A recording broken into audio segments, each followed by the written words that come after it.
you know, uh, uh, you know, like I bring these principles, and Mr. Bean and I always have this conversation. I bring these principles to my work. I don't let them people tell me what to do. It's the other way around. It's the 360 leadership. I go negotiate with them. They don't negotiate with me. I lead that charge. So if you think you're safe, you're not safe. That's why everything we do right here with Mr. Bean, the leadership that he provides, it's not just for build, it's for your life. And you need to apply it to your life in every aspect because it grows your wealth in abundance everywhere. It's not in one stream of income, it's not just solar, it's not water, it's everywhere. And so, like Jeremy, man, he applies this to his other businesses that he owns. You can tell he does.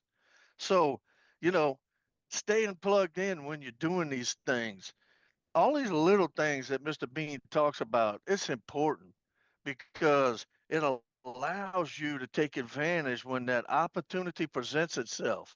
I had an opportunity in the last 2 weeks to make my bogey till August, and I did it. I just put the energy in, went in there, knocked it out, sold the hell out of stuff, using the principles that we have.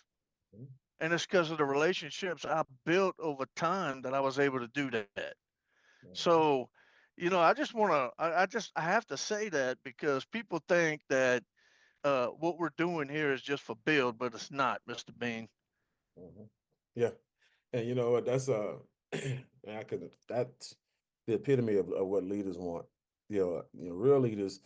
You got two different leaders. You got a infinite leader and a finite leader, or basically a leader who has infinite goals and a leader who has finite goals. And so when you look at the leaders who have finite goals, those are goals leaders who say, you know what, I need Dale to make a certain amount of money for me, right? I need Idris to close a certain amount of deals for me, and those are you know those are just for right now. Those are goals that you want to hit based on your own needs, your own goals, what you want to get accomplished for you. And yeah, Dale's gonna make some money for herself, and yeah, Idris is gonna make some money for herself. But the goal isn't about Dale or Idris; it's about that leader. And so then you got the infinite leader that says, you know what, um, I want Dale to make money for the rest of his life. I want leaders to build a system that's going to help him make money for the rest of his life. And, because infinite never stops. And people think that business is infinite. You got people who will open up a company and they'll say, you know what, if we actually hit our goals, we'll take care of our people. And you have infinite companies, infinite CEOs that say, you know what, if we take care of our people, we'll never ever miss a goal. We'll always hit our goals. And we'll always be in business if we put our people first. And so when you look at Dale, what he's experiencing is infinite impact. This is a never ending impact. This is a one of those things where my goal with Dale is accomplished. It has nothing to do with whatever company that we were in. It has everything to do with the life that he continues to live with or without me. What I'm saying? That's the thing. Remember, when I say my goal is to my definition of purpose is impact the lives of 100 million children directly or indirectly by teaching the people who they respect and love and care about. That's how you do it. Because if I go before Dale, Dale's still going to be teaching what I taught him, and somebody's going to always be learning. Napoleon Hill is not here, right? You look at his teaching; he's still teaching people from the grave, right? And so he found a way to make sure he always kept people first, even after his demise. That's the thing that, when for me, that's the thing that I want. That's the thing that I want to have as my legacy to leave here, you know, through you guys and other people. What I mean, that's what it's about. So most people can't even explain why they do business with me the way that they ask you. But you gave them a great idea, but you gave them a great reason. When you look at the CEOs of Fortune 500 companies and their bottom lines, great idea, but it's just like the overall, or the overwhelming concept of it all is there's not a lot of people like me that want to be like me. I'm not saying like I'm not talking about wealth wise. I'm talking about mentality wise who want to put people first. Everybody is money motivated and goal motivated, and that's what a problem lies. Because at some point in time, what'll end up happening is you'll have people who, they are going to get wore down.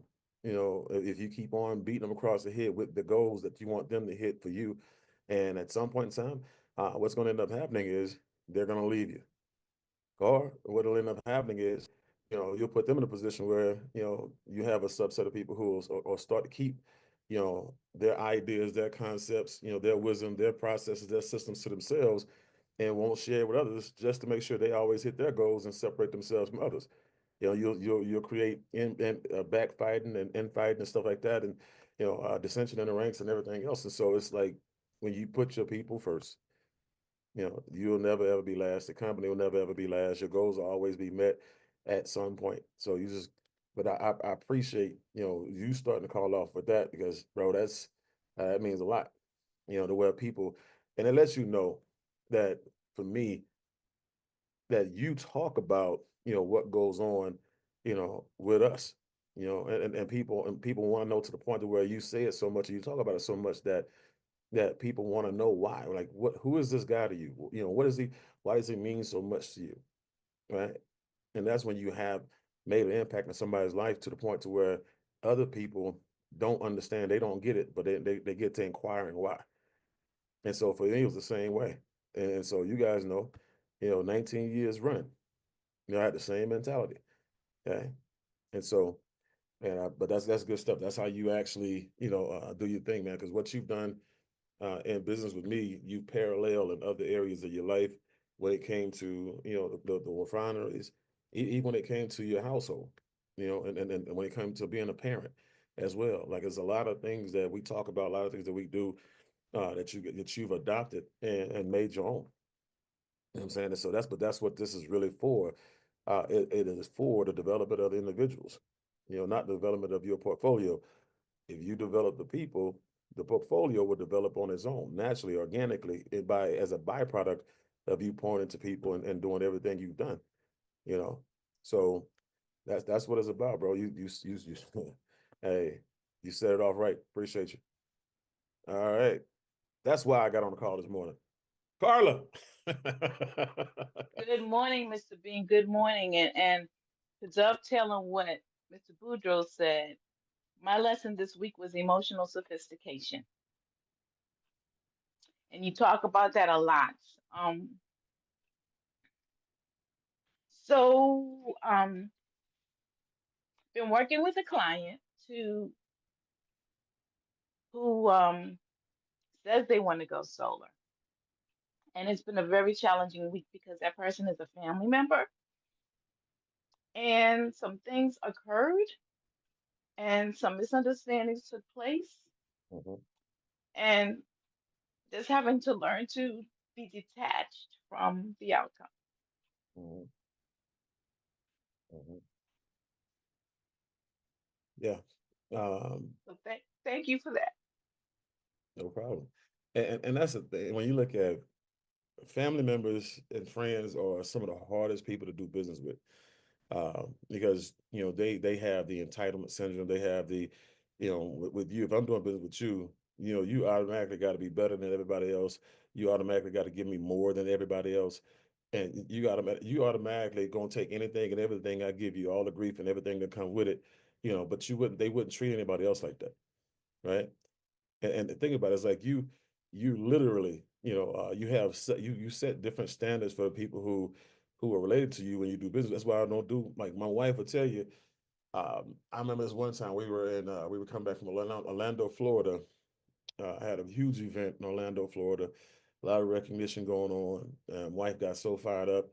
She's like, you know what, I'm ready to get in here and do my thing, and I'm ready to throw my hat in the ring, and I'm ready to be coached and mentored by you.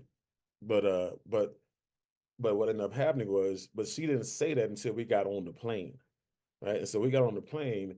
A young lady who was on our team, who I had never met before, um, was sitting across the aisle from us, and she followed us, unbeknownst to me, all the way out of the arena. I mean, all the way from the hotel, to the airport, and got on the plane. And she sat on the same row right across from us, and she said, "Hey."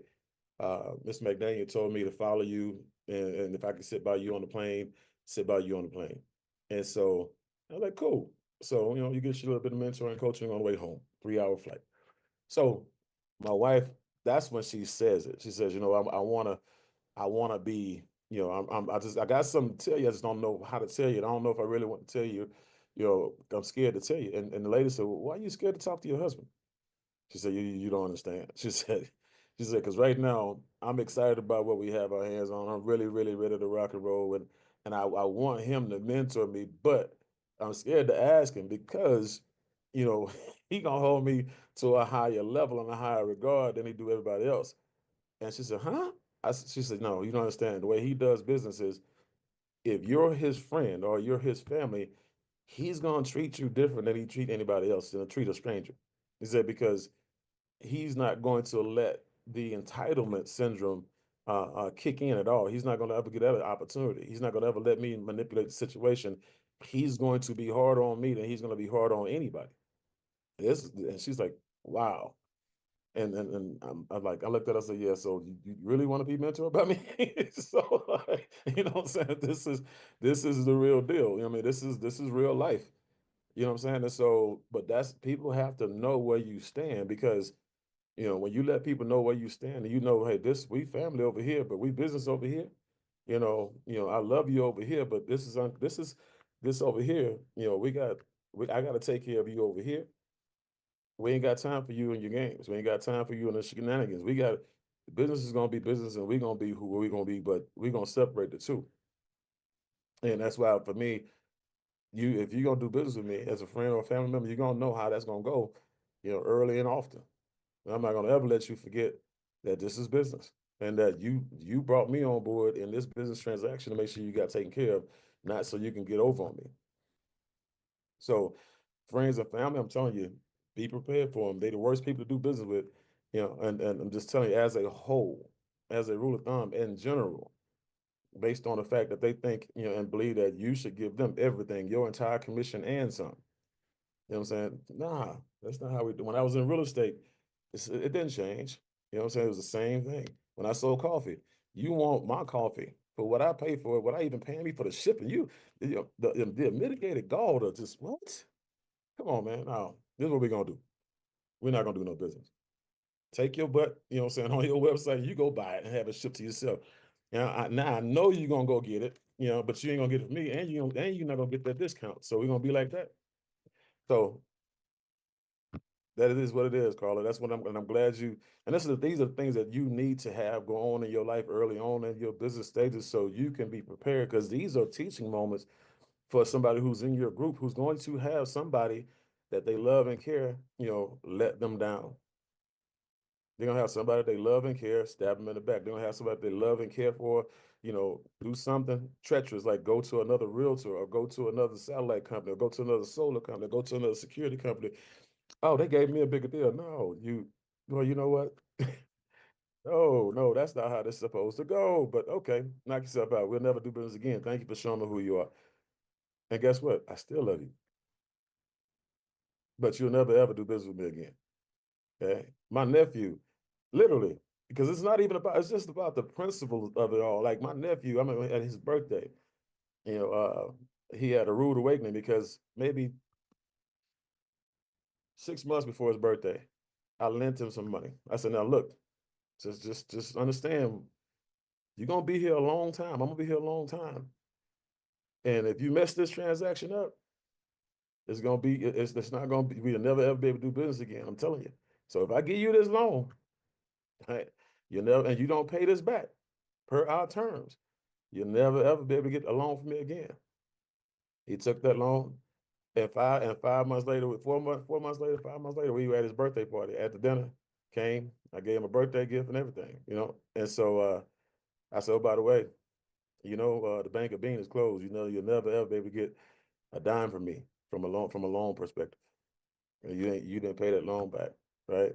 And so just want to let you know, in case you ever, had an idea that you was gonna call me for a loan again, but sometimes you gotta give a person a loan to get them out your pocket forever. You know what I'm saying? That's how you get rid of people. I always said, if you ever want to get rid of somebody, loan them some money. You know what I'm saying? And so You got to teach people how to treat you 100% of the time. And if people mistreat you, it's your fault 100% of the time, right? So yeah, you got me this time, man. I tell you, but this is the thing that the $250 I loaned you, you saved me from loaning you $2,500 one day or $25,000 one day. Man, you don't know how much money you saved me, bro. I appreciate you. So thank you. You know what I'm saying? Because you saved me from making a bigger mistake later on down the line. I'm glad you asked for that money now. Right. And so now, and he, like, this is 6 years later, he goes back to that same conversation we had at that restaurant, and he talks about how much better it made him as a human being, as a person, and keeping his word going forward. He said, he said, my mom been telling me stuff like that forever. And he said, it wasn't until then that I look back that I really learned the lesson, because it happened to me and it wasn't something that was taught to me. And so, again, you owe it to people to teach them a lesson. You owe it to people to be, that person who is, you owe it to them. Let's just say that. All right. Thank you. Yes, ma'am. All right, Jeremy.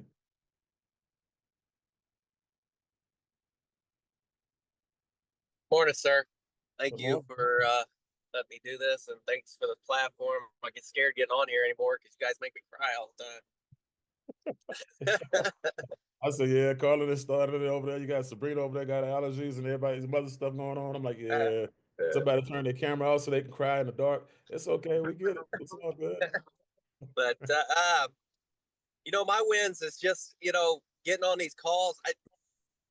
Don't get me wrong, I like the money and everything, but being with you guys and being around these people is more my win than anything.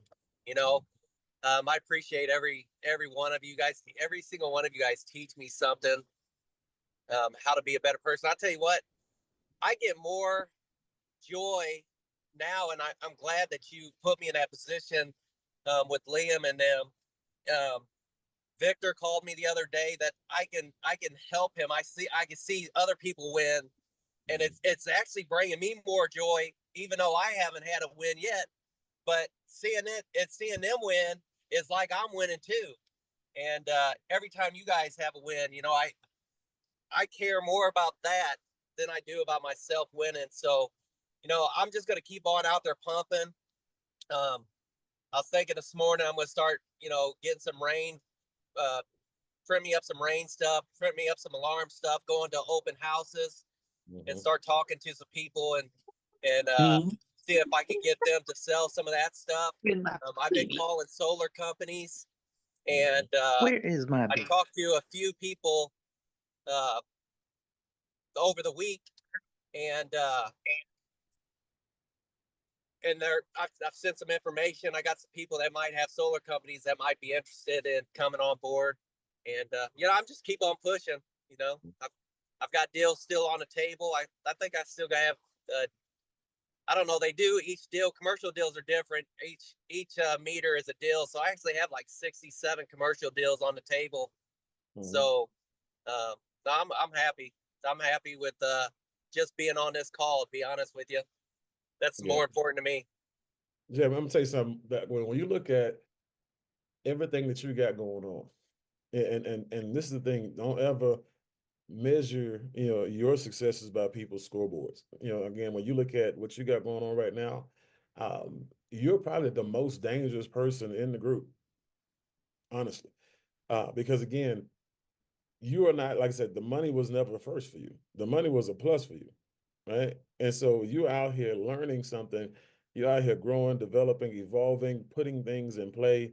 Like I said, you got 67 meters, in a situation, right? And so, and it's like one of them pots, like that just getting ready to explode. You know what I mean? So when you look at that bamboo tree situation, it's not gonna take you 5 years, but boy, man, these next 5 months or these next 12 months, the next thing you know, you're looking at somebody who, it can be a millionaire overnight. But people gonna say it's overnight. You know what I mean? But the type of money that you have in play right now, when these things start to blow up, and then the level of expertise that you'll have when it does blow up, bro, the stuff that you're learning right now, think when you get the credibility based on what everybody else feels determines your success, which is how much money you made. When you start telling people this, I've done this many big deals and I've made this much money, I've just, bro, and then you're that much further along in your evolution, it's going to be a real problem.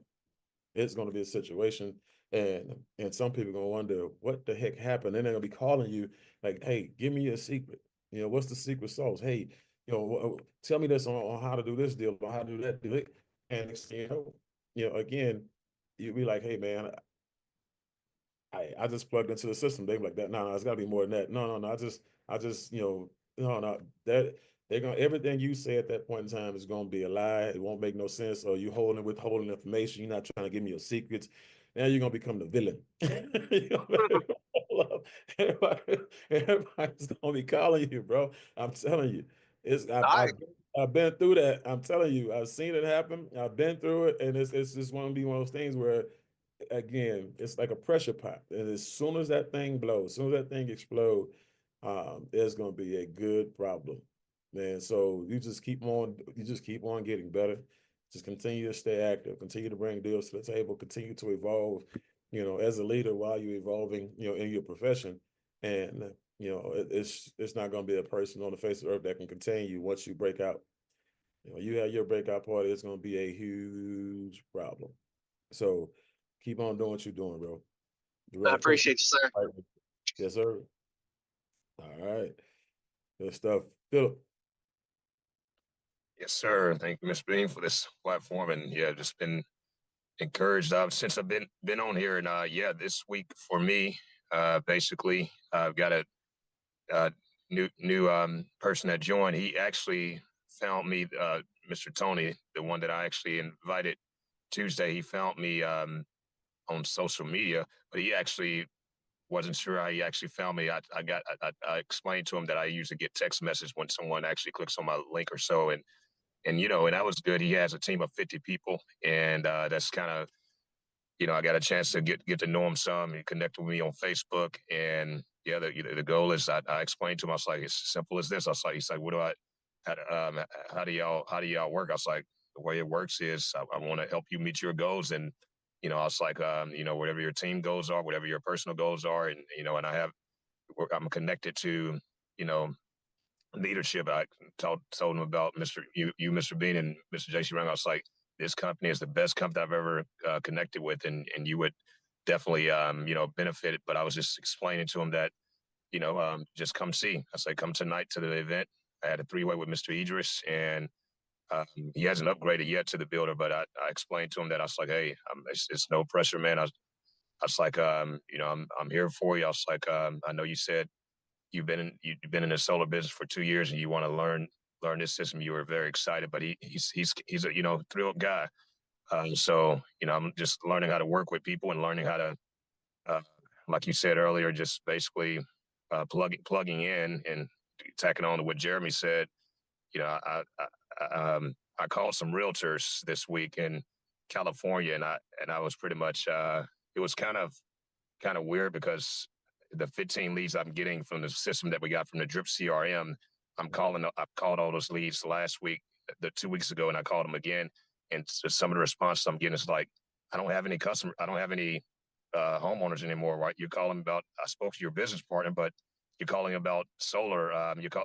Their house is burnt down, and I kind of froze up. I was like, what do I say to that? And I was like, my prayers and condolences, and I understand. I was like, well, I am here for you, and I kind of bagged off when I was like, maybe I shouldn't call realtors right now in California just to kind of. But then I was like, well, just send them a text and and go from there. But and try to continue to try to connect with them. But that kind of got me right there.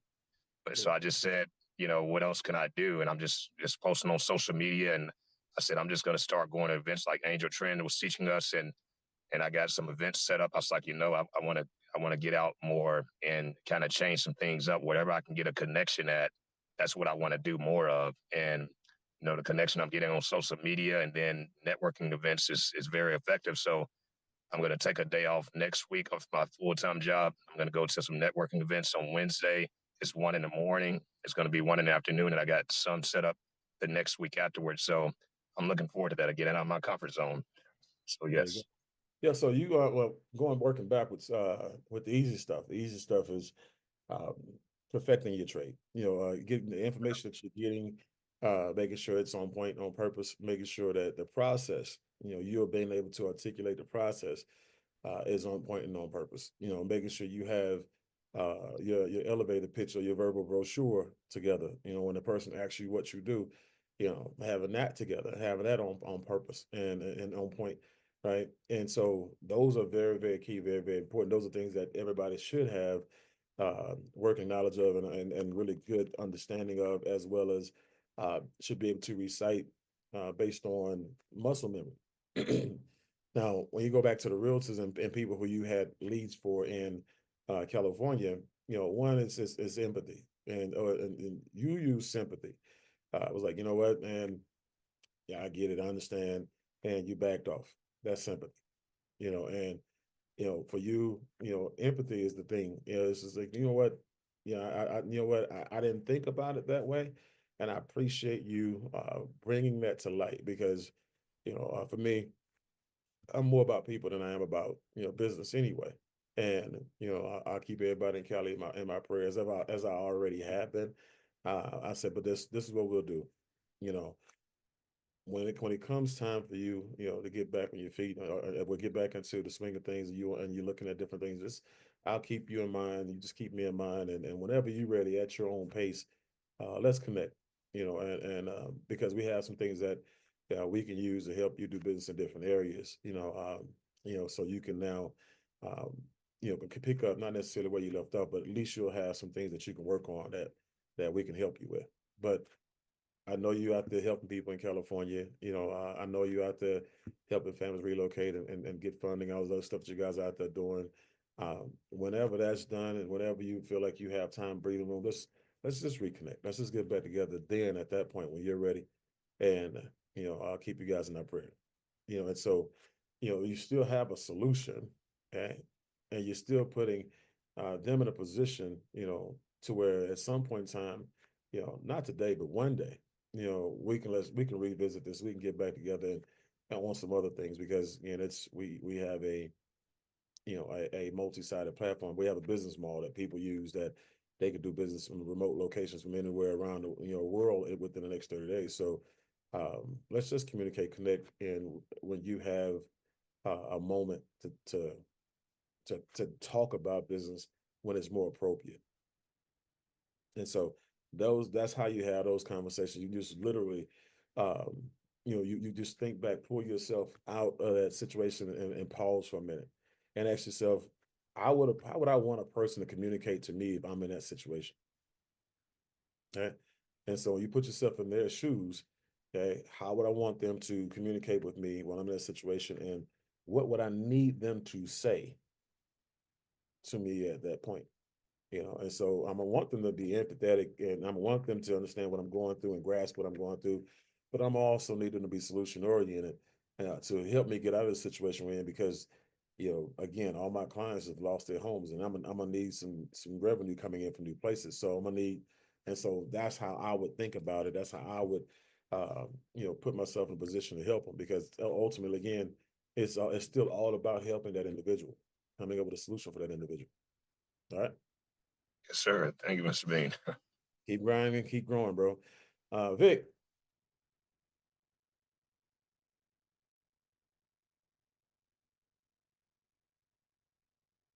Good morning, guys. Everybody. My Morning, good my morning. my my every Saturday morning. It's like I can't even wait for Saturday mornings anymore, guys. Like this is like my injection of self development that it's 100% know I can take something from it and utilize it out here in the field. Um, so real so thank you, Mr. Bean, and everyone just for always reminding me that the opportunity of a lifetime should be seized the lifetime of the opportunity. And I'm always listening to something, man, and it's like all the years, Mr. Bean, of working with you and learning and growing. it took me that long to get to where I am now. I see the difference in my approach. I see the difference in the reactions and the responses that I get when I'm talking to individuals.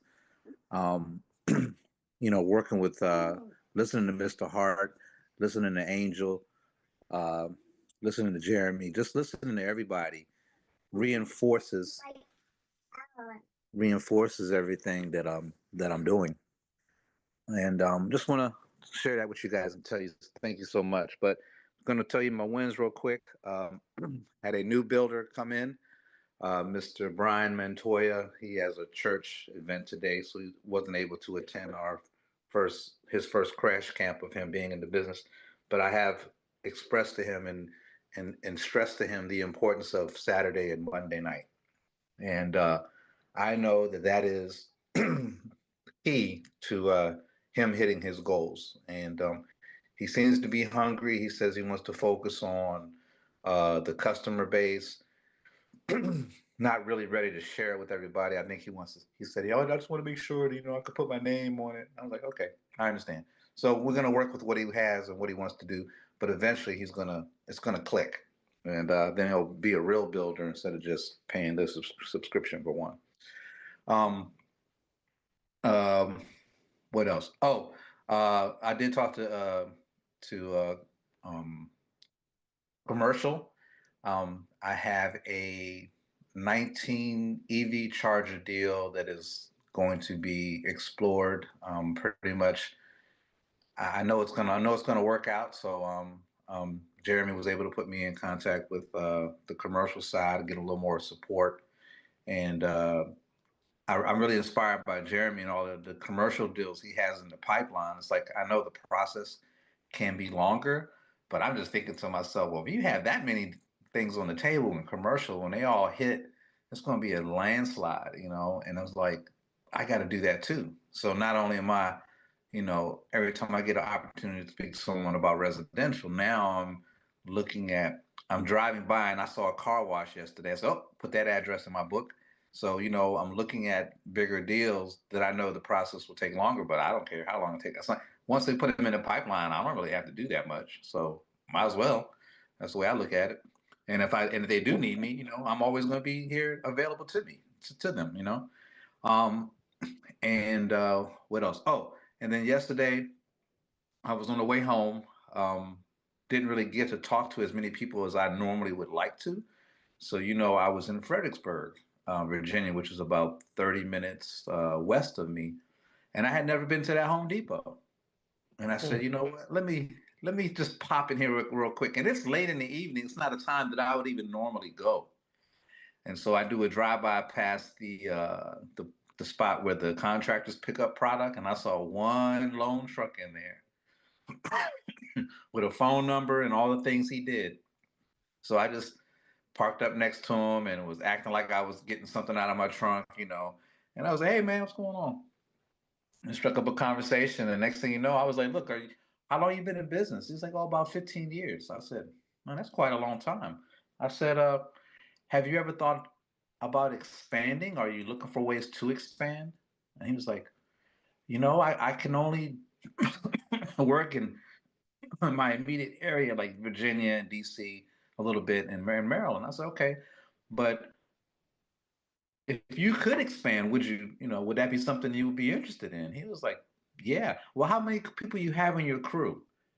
That's a good question, because people who have their own thing going on, if they have a big crew, that leads to something. And that's when my brain started clicking. And I said to myself, he said he has 10 people on his crew.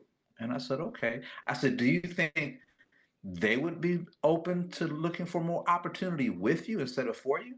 And he was like, what do you mean? I said, I'll tell you what, I know you're tired. I had a long day. Let me send you some information. Can I send you my information so we can collaborate later on? He was like, yeah, let me give you my card. Let me give you my number. I said, great.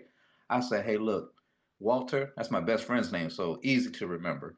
I was like, Walter, man, let me tell you something, man. I got a really, really interesting concept for you need to check out, and I look forward to talking to you. And I said, hey, he was like, great. Make sure you call me, man. Make sure you call me. I was like, no problem. I ain't called him yet. I ain't sent him nothing yet. I'm gonna let it marinate just a little bit. So when I do send it, he's gonna look at it, and maybe he'll just call me instead of me having to call him. And those are my wins for the week. There you go. Well, that's awesome, man. You're always in the hunt. Like I said, you're always in the grind, on the grind, meeting new people. And that's the thing that you and Jeremy have in common. You know, like y'all are always hitting the streets. You're always not necessarily knocking on doors, but y'all always somewhere where people are gonna be on purpose. That's where it starts, man. Just showing up. You know, talk about 80% of success is just showing up. You know, again, that's where you get a chance to not just make money, you get a chance to make a difference. Right? Like I said, you have no idea what these people are going through who are pulling up in these trucks. Some of these people, you know, are in trucks that, you know, they can't even afford to pay for no more because business is so bad. Right. And so you don't know what these people are going through. And most people have been conditioned to think because they see a business name, a business card, you know, a business name on a building, they think these people are successful. 95% of people go out of business, you know, period, based on mismanagement, lack of funding, stuff like that. So at the end of the day, you know, everybody is a candidate. Everybody's a prospect, period. Don't prejudge. You know, I don't care what they look like. You know, when I was at my brokers, I looked like I was at one of my best stages in my life. You know, and so you never know. And if they wouldn't have talked to me, you know, about what they were doing, yeah, it would have cost them a ton of money. It would have cost me a lifestyle. So continue to do that part. But the other thing is when you look at that drip process, guys, you're gonna have people who are in your system. They're gonna have people on your team, and if they're plugged into the system itself, if they're coming onto the calls and you staying in communication and connection with them, you know, and you're dripping on them every once in a while, you know, you're not making them a priority because, you know, what they're doing doesn't warrant, you know, priority a type, you know, conversations or priority type time. But you keeping them in the loop, keeping them in the process, keeping them in the system. At some point in time, you give them a chance to flip the switch. And so, again, that's why you don't give up on people. Like I tell people all the time, I believe in people. I just don't believe them. You know, I don't believe anything a person tells me. You know, I believe everything they show me, right? Because eventually a person will show you exactly who they are, what they believe, and what they're willing to do, you know, without you having to poke, push, or prod, right? But that drip process, again, the evolution, like I said, yeah, I've seen the evolution over the years, bro. And again, once that light switch, the evolution is overly abundant to everybody who's been around you, and that's a beautiful thing. That's more valuable than anything. Trust it is, and so that part's awesome. So let's see here. Another thing is like when you look at people who want to just know that they are a priority, you know, instead of a number. And that's that again. That's going back to what we talked about, you know, about keeping people in the loop, you know, just checking on people every once in a while, sending a person a text message, you know, just to make sure they know they're being thought about. Because again, you know, people, you know, it's not that they're not doing something 100% of the time because they lazy or they trifling or, you know, they just, you know, whatever it is, people have stuff going on. And sometimes you have to remind them that they have that they have this going on as well, just by checking on them, you know, because some people get distracted with life. A lot of us get distracted with life. The best of us, you know, however, you know how to, you know, get those distractions and put them to the side until we get our jobs done. But that didn't happen overnight either. That's an evolution for most people. So I appreciate you sharing. Keep on coming for your infusion. Laura. Great morning, family. Great morning, family. So I like to, you know, talk around a theme every week. And so this week the theme is sustain, shape, and support. Sustain, shape, and support. So my win this week is really the environment and the culture that you have set up here, Mr. Bean. Because this week has been extremely tough for me. I lost a very, very good friend, car accident on Tuesday. And, you know, over the past few days, it's been really, really, really rough. And so I couldn't really focus on my business in the way that I wanted to focus on it because I just didn't have the bandwidth to do it. But this environment and this culture helped to sustain me through this very, very difficult time. It helped to shape me since I've been in the environment. And I say that to say because last night when I was in a car full of people um, returning from the honor walk for my friend, I was able to share some information with them about their thinking and how they should think about having a job, looking to the future, looking to having multiple streams of income, looking to not being impotent in their income. And all of that was in me because this culture and this environment over time has put it there. And so it was able to naturally just flow out. And this morning, one of the people in that car with me sent me a text message and said, um, thank you for the conversation last night because you opened my eyes and my mind about retirement. And so, that's impact. Mr. Bean, you said you want to have impact on, I think, 100 million children through impacting the people that impact them. Well, your impact is further than children because I was talking to an adult. And it was because of your impact on me that I was able to impact that person to the point of expressing gratitude. So, this culture and this environment shapes us, it sustains us when we're having challenging times, and it supports us. So, one other thing that happened this week was, um, people are always attempting to recruit people. And so I got a message and a video from someone attempting to recruit me into whatever their deal was.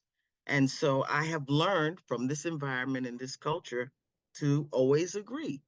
I said, thank you very much for, thinking about me. I'll definitely, check it out. I said, but since February, I have been committed to build network. And I'm going to share with you a video for you to check it out and we can talk afterwards. Because, you want me to look at your deal, you're going to look at my deal. However, this person was, I don't know, the downline of someone that I had dealt with in the past. So then I reached out to that person and I said, hey, listen, your guy has just sent me some information that, they want me to check out. So I'm sending you my response to your guy, which is, thank you for the information. Check out this. I said, so I want you to check this out just in case he gets interested.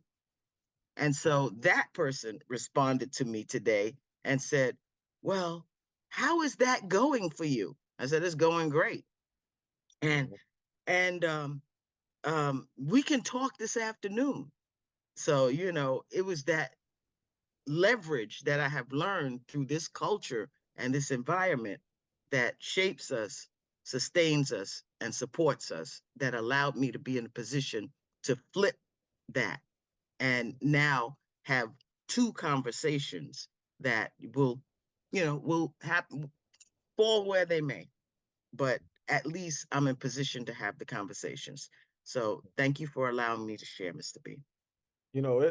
The money you made last year just on like for a person who does one deal, right? Let's say you do $3,000 on the deal commission wise. Or you look at $3,000, that's $250 a month, basically, roughly. Yeah, $250 a month if my math doesn't fail me. But the average person in network marketing doesn't make that. So again, you out earn in one deal, just one deal, you out earn 75% of people in network marketing.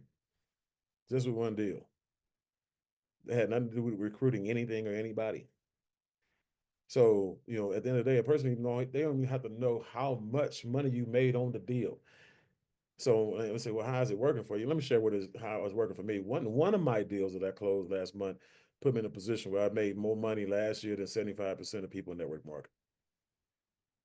Okay, that's how. I sent him a screenshot, Mr. Bean, of the emails from Relay. You know, Relay is the payment. You know, so I just searched Relay, and there was like 6 emails.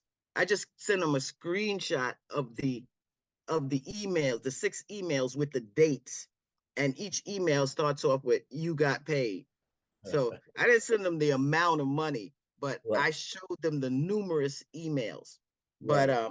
But you're absolutely right, sir. Sorry for interrupting you. That's all good. That's all good. But that's good. But you, like I said, you took action and you show, and I'm glad you didn't share them the numbers, because now when you actually do go back and y'all do have a conversation, you let them know, man, look, each one of those deals, you know, you see you got paid was a part of a solo transaction.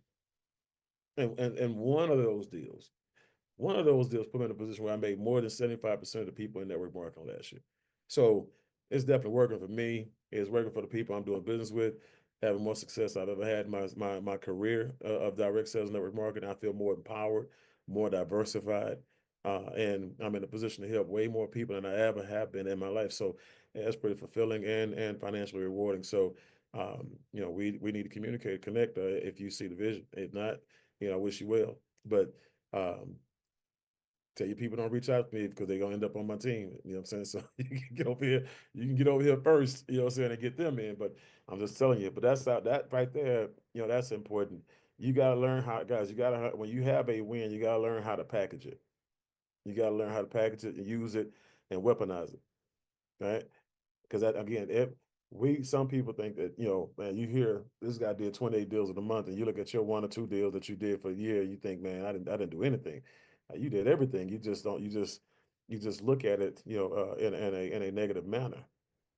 You could take them 2 deals and literally turn them into something, you know. But you watering it and nurturing it and really fertilizing it, you can turn it into something. It'll grow into something. But you know, you kill your seed, you know, when all you did was cash a check and spend the money, and then now it's back to, I hope I get another deal sometime soon.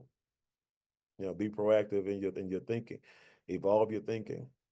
Yeah, it's not a whole lot of person can get past me when things come up or pop up when we're having conversations, and you're not gonna catch me slipping, because I've thought about so much and I've had so many different conversations, and I've reframed so many different things in so many different ways where my brain just automatically, you know, works that way now. A person comes up with something, I can come up with something too. You know, this is like the elevator pitch. I'm like, you know, again, one of the best ways that you know, crystallize your elevator pitch is just by going into Chat GPT or Search GPT when it comes to your WhatsApp, and give them, you know, a scenario. Hey, what's the best elevator pitch give me some creative elevator pitches as it pertains to, you know, me being in, you know, high ticket sales company, or me being in a multi-sided platform in 5 different industries, and or me and whatever it is, you know, give them, let teach it how to work for you. I'm not going to tell you what all to say. Okay. But if you don't get the answers that you like, you don't like the options that it gives you, reword your question. That means that remember, the computer ain't wrong. It's just processing the information that you give it, right? And if you give it better information, you'll get better answers. It's like human beings, right? Again, if you give human beings better information, they'll make better decisions, right? And so, if what you're saying to people is not working, then you need to say something different, right? And so again, you can learn a lot from computers and how you input data based on the results that you get. I love it. Like I literally, like, I have some stuff, I go and I'll email it to myself to make sure, you know, I don't forget it, I don't lose it or whatever. Like last night we were on yesterday we was on a leadership call with the owners, and we were looking up some information, or we were trying to figure out names and taglines and stuff like that. And so, you know, I'm me and uh, God, Julio, me and Julio, we were both using Chat GPT at the same time. We didn't know it, but we ended up putting a screenshot of 10 or 15 different search results in the thing. And he was like, man, I need to go back in here and do something different because your answers look a whole lot better than mine. I said, I had my answers look a whole lot similar to yours until I didn't like those answers. I went back in and I reworded my question. And so, and so you got to keep on, how they say, massaging that thing. You got to keep on keep on adjusting, keep on making corrections, keep on updating, because the computer, you're supposed to get smarter with ChatGPT. ChatGPT is getting smarter based on, you and all your data that you put in there, right? But you should get smarter based on creative thinking on how you now have to go back in and rethink what you thought at first and what you put into to get the answer you got. So again, a lot of the answers, guys, are right there, and you're right there in front of you. But presentations also, when you look at my presentations, guys, I'm like, I'm really going in on the fact that jobs won't be around. Ain't no, like, jobs are not going to be around. People are really and truly thinking that when a CEO of LinkedIn said jobs will no longer exist one day and cease to exist one day, they thought this man, was being facetious. Or they thought he was just, trying to get some attention or something. And if you are not looking at, the power of AI and because it's not AI is not, taking jobs from people. It's people who are using AI that's taking jobs from people. Right now, there's a lot of people out there who won't have a job at the end of the year based on AI. Right? And it's a bunch of people who have been conditioned to do one thing their whole entire life and their whole entire work career that won't have a future, in 5 years based on AI. Because AI is going to take over and do everything that they were paid to do. And then since that person didn't diversify and then evolve, they won't have anywhere to go. There are a lot of confused people out there right now. There are a lot of people who got out of college 5-10 years ago right now, and everything they were taught is obsolete. AI is now, again, doing everything that they were programmed to do with the basic information they were taught. You got people who are 40, 50 years old who are traditional business owners right now who are lost, who are confused because they're being beat out by AI right now. They're being put out of business right now by AI.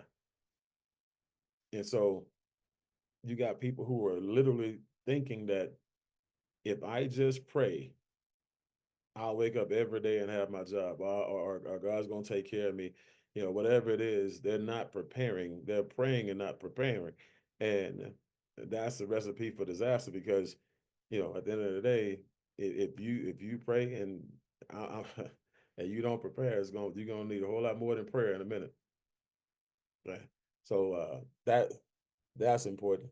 And then obviously, we send you our condolences, our prayers for your loss. And I had one too, a real good dear friend of me and Kim, that we met in network marketing years ago when we had just started the coffee company. And you may know Irv Watson out of Buffalo and Rochester, but he was one of our first sapphires and out of Rochester, and he was just an amazing individual.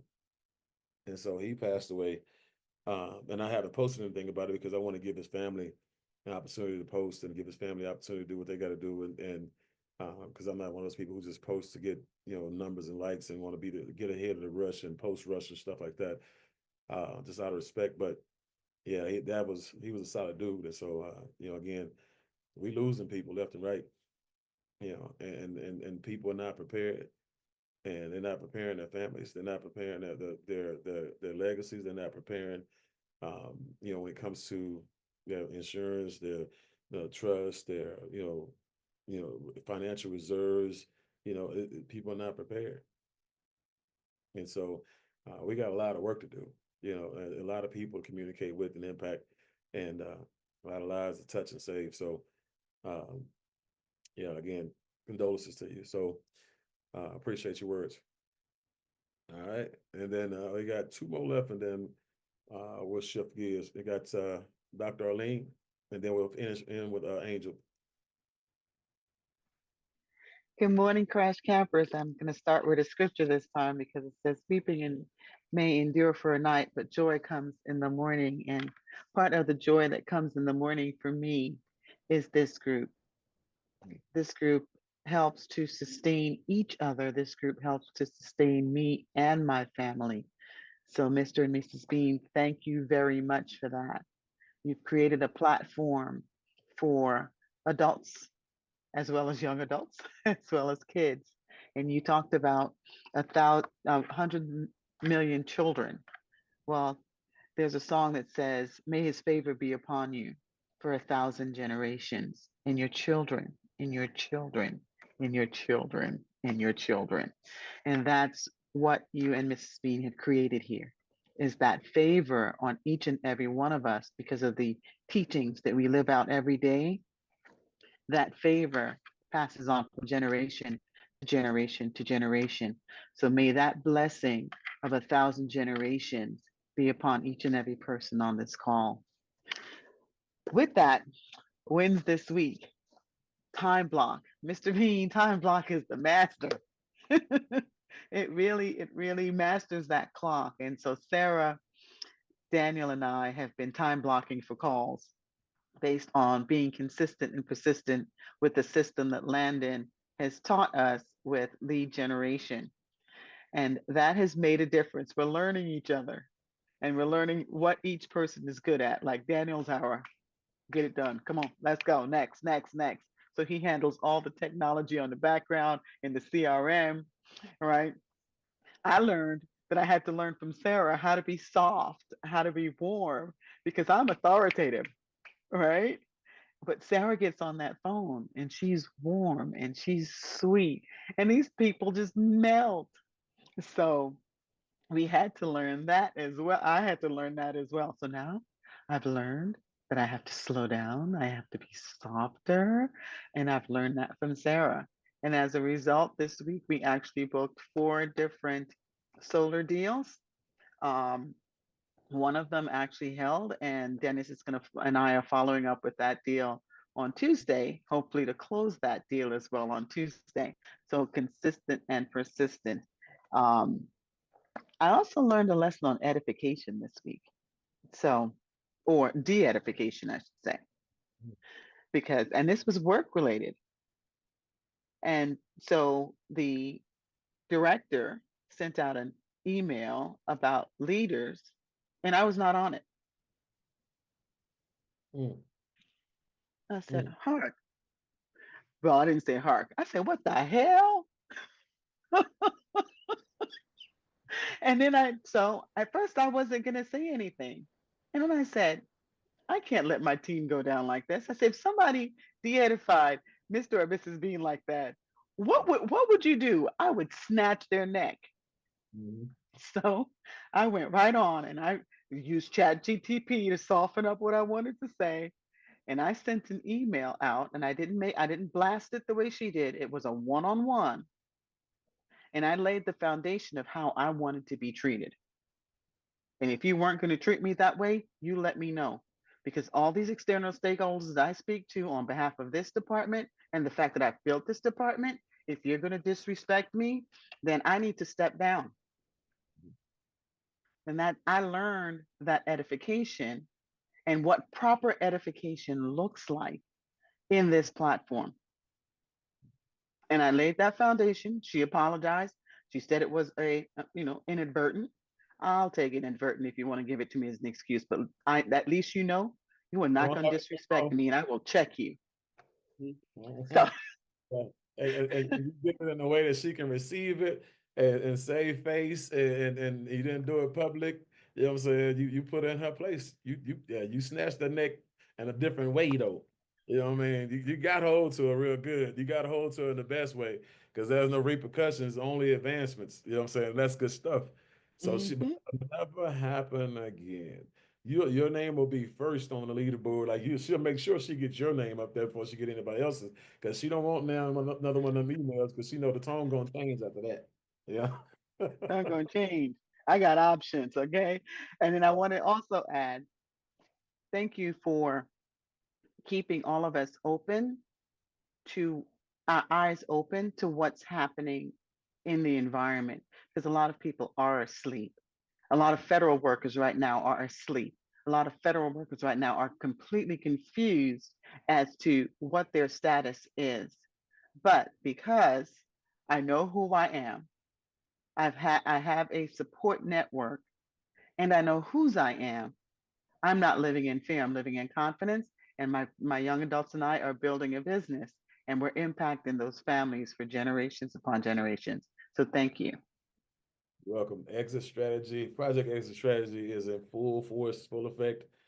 That's good stuff. And going back to edification, guys, it's one thing to, de-edify a person directly, but what you experienced was, de-edification based on no edification at all.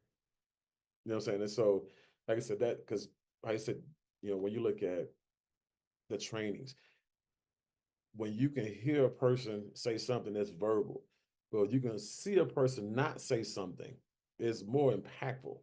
You know what I'm saying? It's like, wow, I can't believe that they left Arlene off of this thing. And that's like the buzz in the office, like, what? Wow. Because like I said, that's important. So you got to make sure that people you teach people how to treat you 100% of the time. That's the same thing as about those hard conversations that people don't want to have.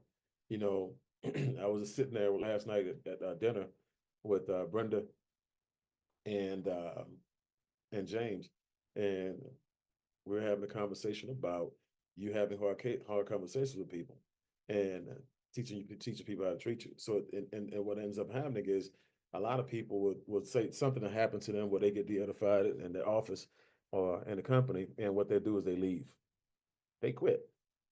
And if that was the best place for you, why would you leave? Why would you quit? It's because you made an emotional decision based on how somebody treated you. So no, you just collect yourself and you say, hey, what's the best way to fix this, to solve this problem, but let them know I'm no joke, right? And that's how you go back at it, because I've had situations when we was in Organo, the coffee company, that if I would let my emotions, get a hold of me, when we made that transition from YTB to Organo, something happened that was huge de-edification, disrespectful, and just nothing but thievery that happened. And it was with the person who sponsored me.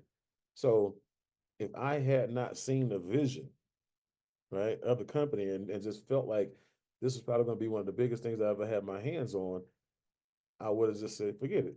I'm not going to join you, right? Now, they would have went on to make millions of dollars still. I wouldn't have made millions of dollars at all in that industry, in that company. And it probably would have took me a lot more time to get to my goals. So what I did was, I said, no, I'm just going to not deal with you directly. I'm gonna plug into the system, make it happen, but me and you're gonna have the conversation. And I need to have this conversation before I throw you off this rail, over this rail, three stories up in the blue room. And so I got it off my chest, and I moved in a certain way and taught that person how to treat me. Over here, it's the same thing. Company's brand new, presidential elect, all these topics about presidency and stuff like that. You got comments made by people in authority. I'm not, so you had some people who unfollowed the gentleman. You had some people who left the company, right? And I'm like, yeah, I'm not gonna walk away from, a potential multi-million-dollar situation for me and my people, but I am going to address it. And so you have to have that conversation. You have to teach people how to treat you. And so it's been, trust me, Kim, it's been time when Kim cringes on like earlier on, it don't happen anymore, on ownership calls and stuff like that, where, everybody is in the room saying, this is what I want to do. And everybody's like, yeah. And nobody's really thinking about it, or they're thinking about it saying, oh, that's not a real good idea. But they're saying, yeah, because they don't want to make no waves. And you can't be a successful company with everybody agreeing with all your bad ideas, or all your decent ideas that are not great ideas, right? Or all your ideas who you brought to the table that nobody else brought ideas to compare to, bring some capacity.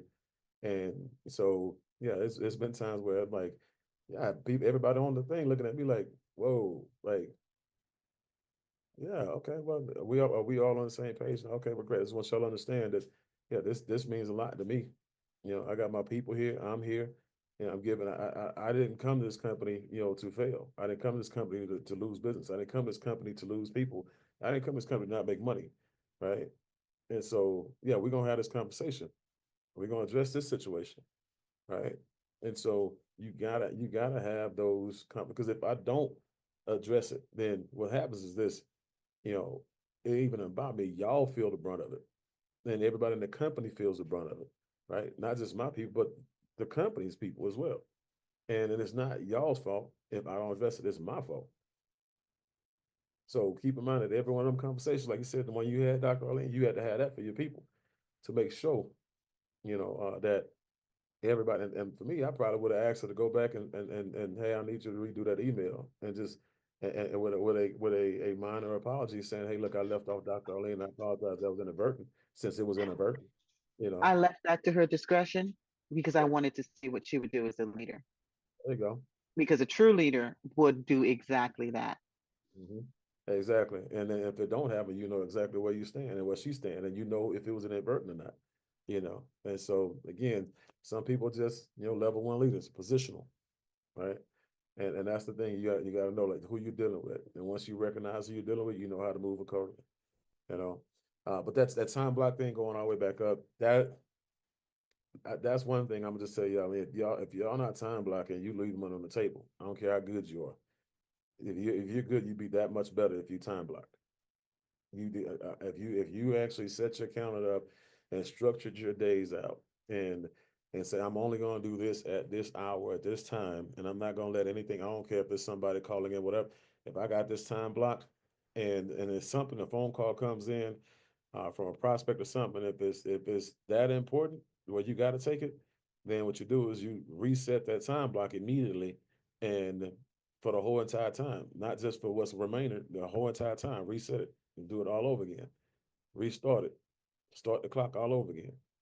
As things happen, but it don't mean that you should use that as a fail safe to self destruct, right?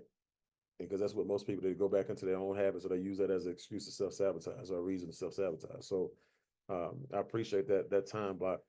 That's real. That's for especially for a person who is a blue organized chaos, a person like me who like I need structure in my life, and that person like Laura, she wouldn't need it, you know, that's at all. You know what I mean? But a person like me, if I don't have it, I'm not productive. If I lose a whole day if I don't have time blocks and stuff like that, just I can go down rabbit holes 24 hours a day, 7 days a week with no problem, with ease, and I can do that with personal development alone.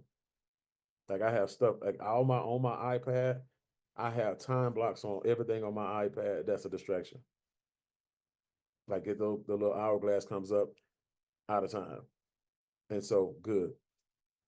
Good. And so let me get out of here and go over there. All right. And so I appreciate your contributions. Angel. Hi, great morning, Mr. Bean. Great morning, everyone on Crash Camp.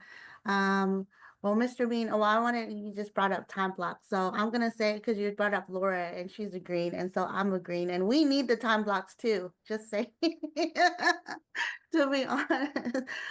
Everybody needs the time block. So I was running around like crazy as well before. And so because us greens, we have other things that distract us, like admin work that we think is IPAs, but they're admin. So we got our own chaos as well, just on the green side, right? We get carried away by a lot of green stuff, and so we do have to time block, especially for things like exposures and stuff. So I'll do, like, for my social media, I'll take an hour out to do my exposures, and I can get 30 exposures in that hour if I don't do anything else. So if somebody calls me, they can wait for an hour. Or if somebody does want something, they can wait for an hour. It's just 1 hour. If it's that emergency, most life stuff is not, even an hour, ambulance gets to you in an hour, right? So just saying, but majority of the time an hour is not going to do much for people. So I have to put times in place for exposures, or else I won't do it, right? Because greens like to do admin stuff. So Thanks, Dr. George, for bringing that up, because that is very important, so that you're not like driving like crazy, like the people that are just like crazy, crazy, crazy busy all day, but they're not getting anything done. You got to have time blocks. But my win for this week is the is that I love the role plays, right? Because I'm doing the role plays, I'm learning a lot as well. So it's been helping me, do my scripts, and and I love that you guys are bringing all this extra objections to the tables and stuff like that, so everybody can learn. Because once you master the objections in these role plays, I mean, it's a no-brainer, and you're just going to get better and better, to where my wins for this week is I got 2 people signed up this week, and one happens to be a gentleman that I met same day. We went to a networking event. That's why I said, don't sleep on the networking events, right? Find an event near you.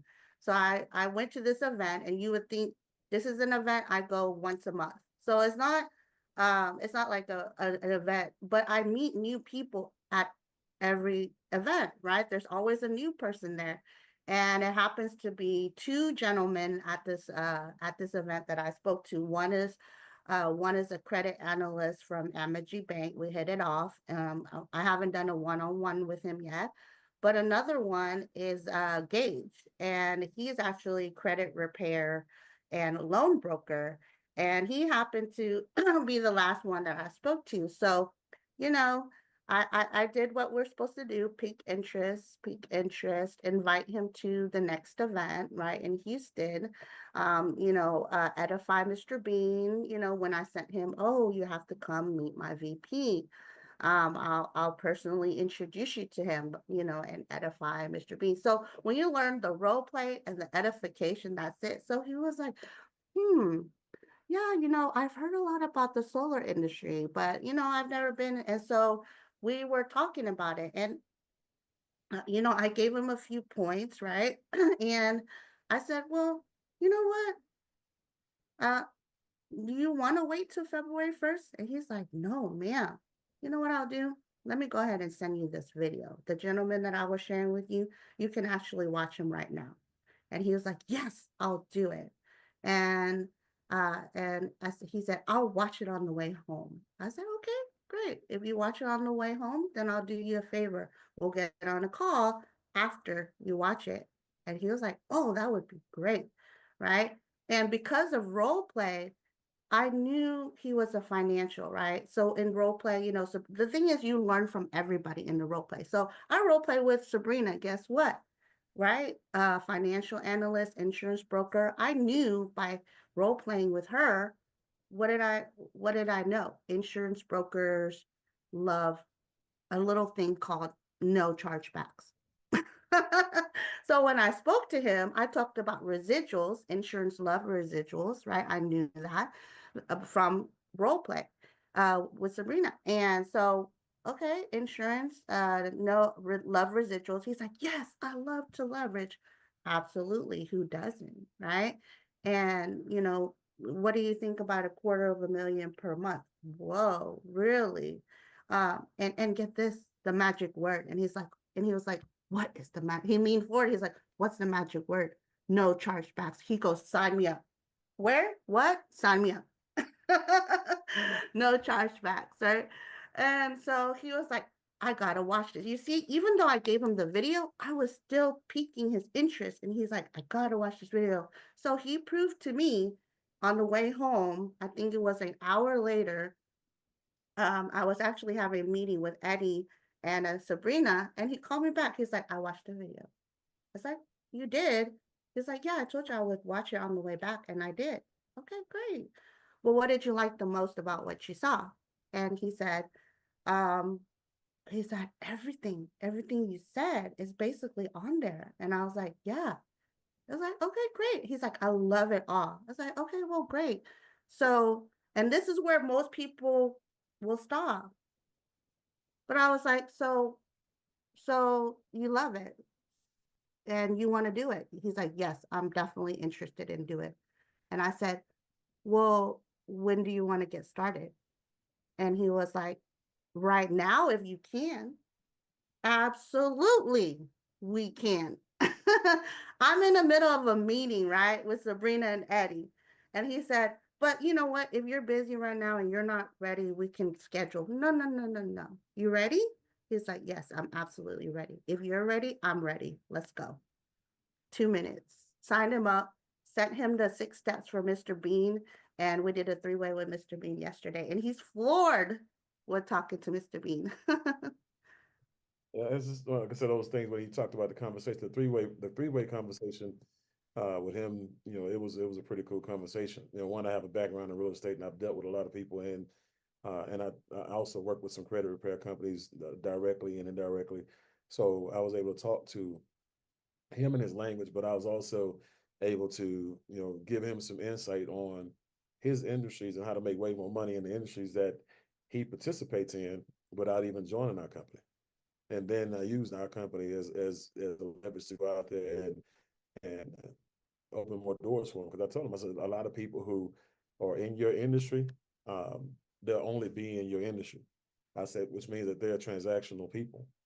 You have people who are in your industry, who are going to be moguls because they're open to opportunities, open to expansion, and they're open to other ideas on adding things that complement, what they do to the table without adding the responsibility.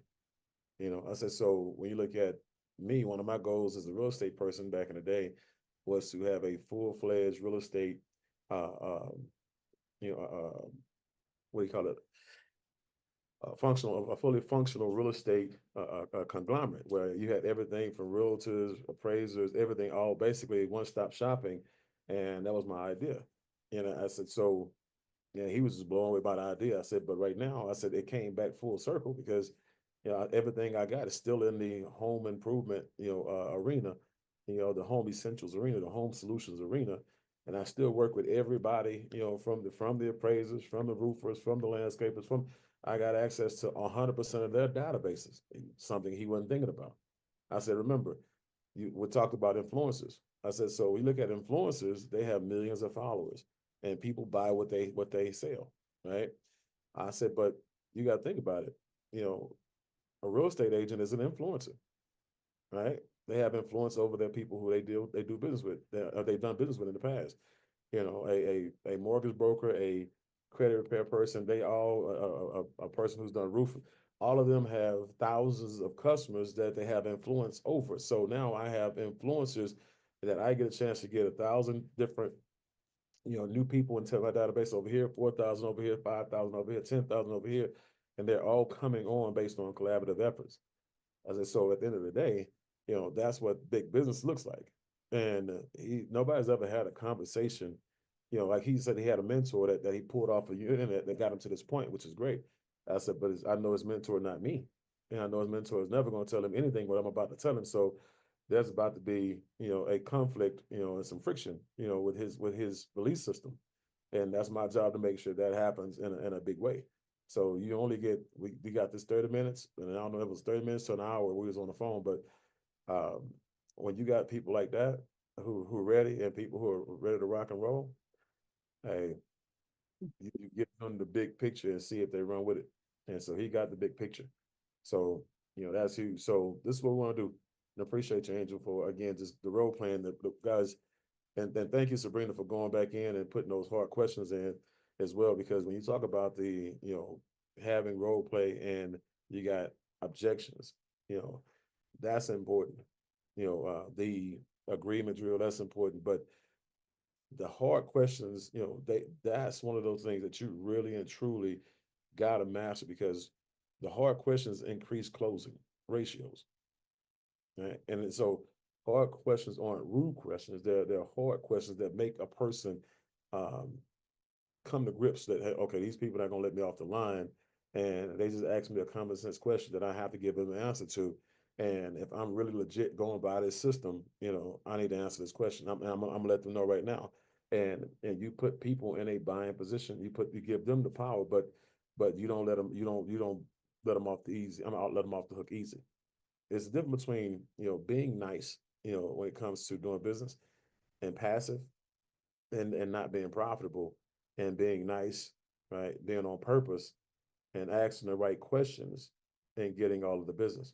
Remember, we talk about you'll end up in life in direct proportion to the quality of the questions that you ask people and the quality of the questions that you ask yourself. One of the questions you ask yourself is, why am I not asking the hard questions? Am I scared of success? You know, am I scared of rejection? Right? Am I scared that I didn't do enough, you know, on the front end to ask a hard question on the back end? You know, because there's a reason why you don't ask hard questions. And the majority of people in the company who are closers, they don't ask the hard questions. That's one thing I noticed, one thing I've seen. And, you know, especially when I was listening to Danny Pessy a couple of weeks ago, that is one of the things that I really and truly believe that if they turn that up a notch, you know, we got a lot of good people in the company who are mentors and have the right heart, right? They just don't have, they just won't finish the deal.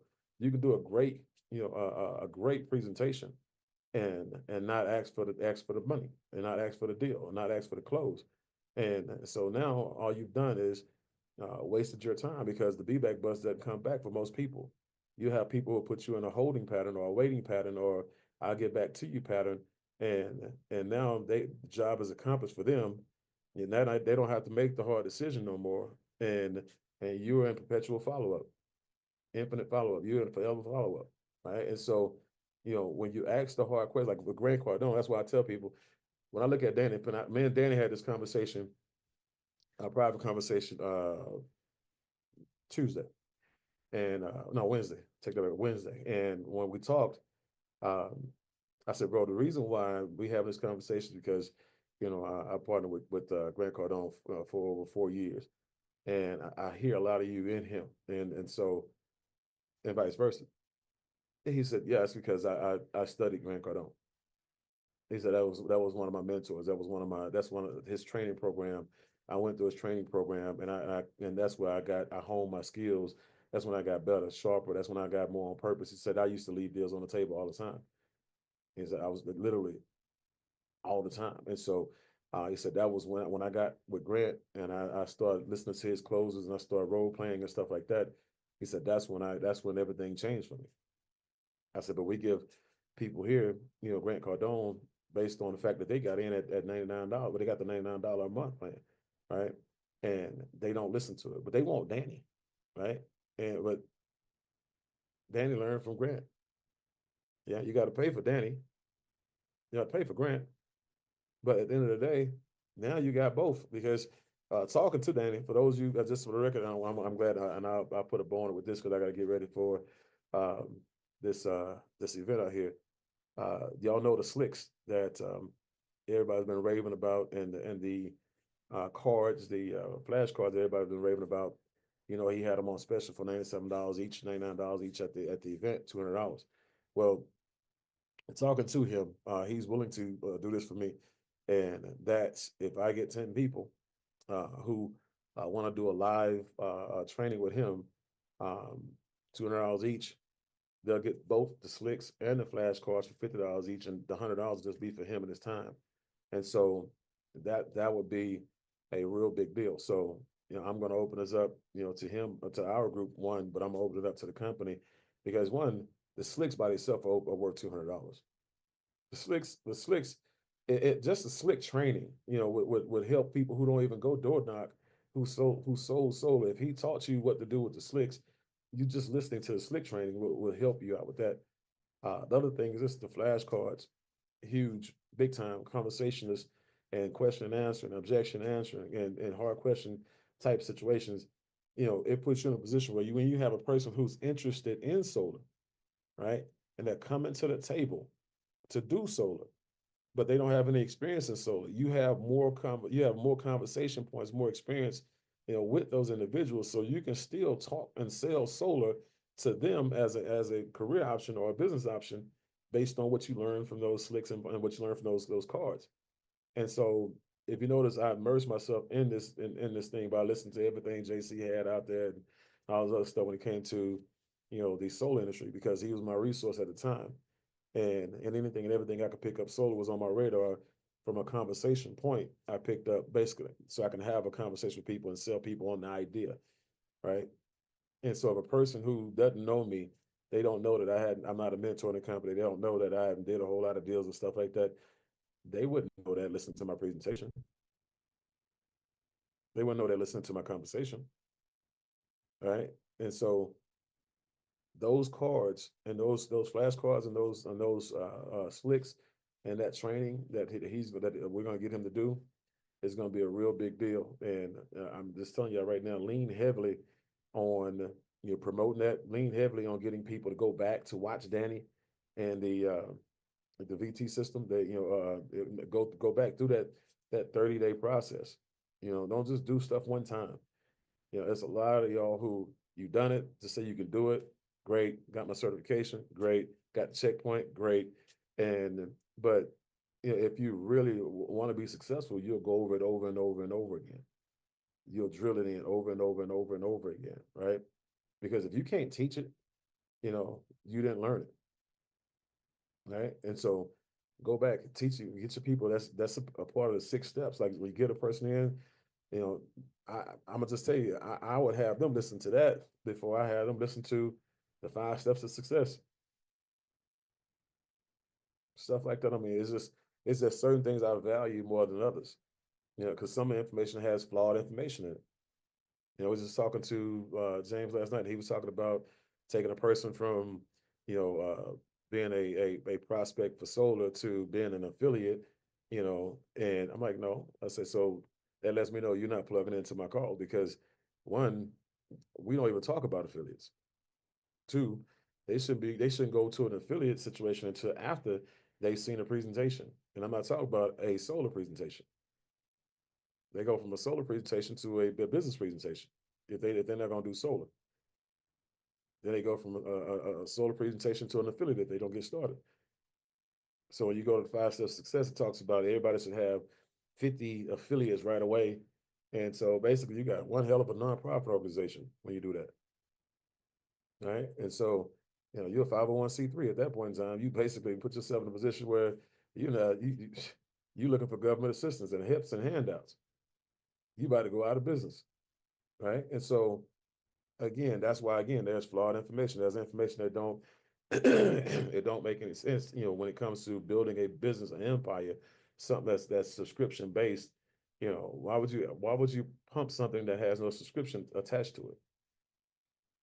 So and I just told him, I said, look, bro, you got to think about it for a second. We're getting ready to go from 199 to 1,000, and you sitting over talking about 0. At what point in time does that make any sense? He said, it don't. I said, okay, that's why you're paying for this steak tonight.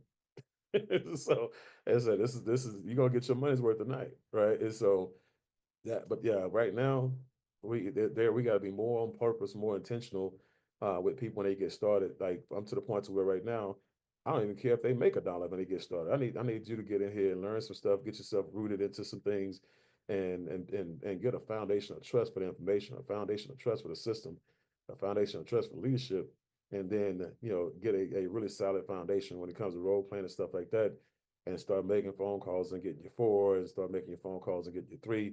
When it comes to your deals, you bringing your deals to the table. But I think from mentors down to everybody in the company, they just brought a bunch of mentors on. There's a whole bunch of unqualified people in the mentor status, in my personal opinion, because the amount of mentors, the amount of deals that go into the hands of mentors versus the amount of closings, that we have as a company is truly disproportionate to what you see with elite companies. And that's because we don't have elite training system, we don't have elite leadership, we don't have people who are setting the standard, the gold standard of closing deals the right way on a high level, and then going back and teaching it and preaching it. So at that point in time, that's what we need right now, more than anything, because if solar is the foundation for where we're at right now, that's what we're getting people to the table on, we should act like it. I'm not a solar guy, but I'm a businessman that has learned a whole lot about solar and needs to learn a whole lot more. These conversations got to be had. So, other than that, guys, let's make sure that we are definitely on purpose with that, but go ahead and make sure we are continuing to promote the events that we have in these markets, making sure we got people coming out to these events. And those events, we really need to launch the company. We really need to launch markets first and launch our individual groups, but launching these markets are going to be real key and going to play a huge role on how big we become or how small we stay. Okay? And so we have to think bigger, faster. We have to do more faster. And the more we do and the faster we do it, the better we become. This is one of those things where you get a chance to be in the driver's seat because nobody else is moving the needle. This is where you get a chance to take ownership of the company and put yourself in an enviable position and with high visibility and high appreciation. This is where you get the company to now do stuff for you as opposed to you doing the stuff for the company. This is a moment that if you capture this moment, okay, this could be a defining moment in your careers to where, again, this would be your organo moment like it was for me, but here. And that's one thing I love about this company is that it doesn't matter what, age demographic you are, what gender, what nationality, what don't matter at all. Anybody can come in here and win if they took ownership of it and really went out here and did what was done, what needed to be done as opposed to what was comfortable. We need to all jump and live in our uncomfort zone right now. So with that being said, those, y'all, you got to fly in February 3rd through the 5th next week.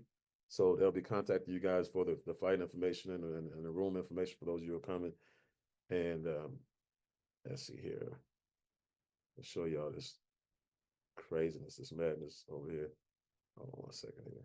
There we go.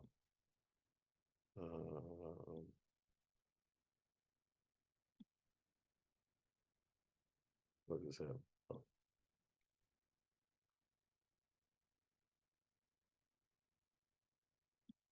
Oh, there we go.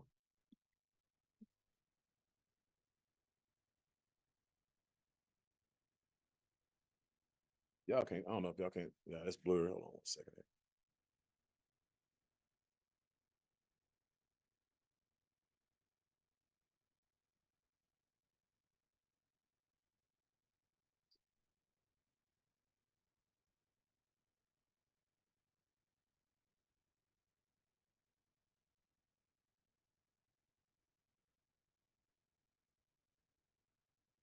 There we go. Y'all see this madness? All these shenanigans, ain't nobody, we got one person driving out there. This is crazy.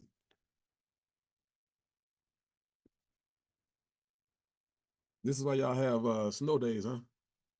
Arlene? Absolutely, without question. That's why there's snow days.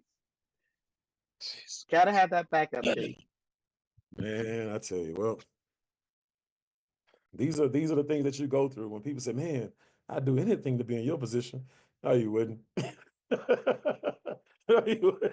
It's like Ali. You didn't appreciate him until you saw him in the ring holding up the belt. You didn't see the road work and all the other stuff they go through on the way.